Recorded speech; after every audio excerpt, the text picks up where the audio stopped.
দুই সারের মাঝখানে।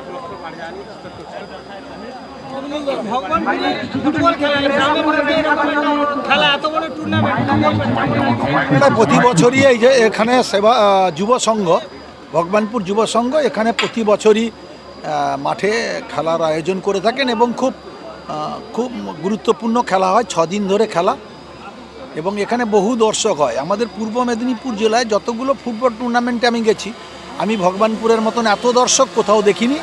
এই দর্শক, এত প্রচুর দর্শক আজকের এই মাঠে এখনও আছে। তাই ভগবানপুরে এই ফুটবল খেলাটাই অত্যন্ত জনপ্রিয় খেলা।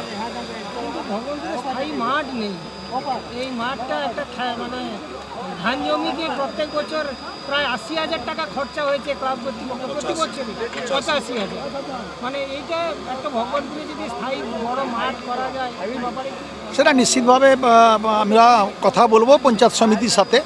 এখানে চেয়ারম্যান আছে, আমরা কথা বলবো যাতে একটা সরকারি টাকায় জমি কিনে পার্মানেন্টলি যাতে একটা খেলার মাঠ তৈরি করা যায়, সব রকম যাতে এই মাঠে খেলা হয়, সেটা আমি নিশ্চিত কথা বলবো পঞ্চায়েত সমিতির সাথে।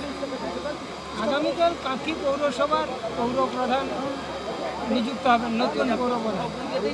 দলের তরফে চিঠি চলে এসছে? হ্যাঁ, চিঠি চলে এসছে দলের তরফেই। ঘণ্টাখানিক আগে দলের হুইপ চলে এসছে।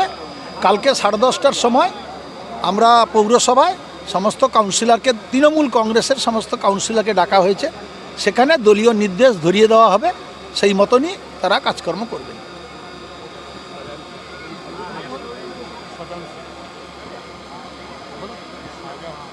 আর কারো কিছু প্রশ্ন আছে?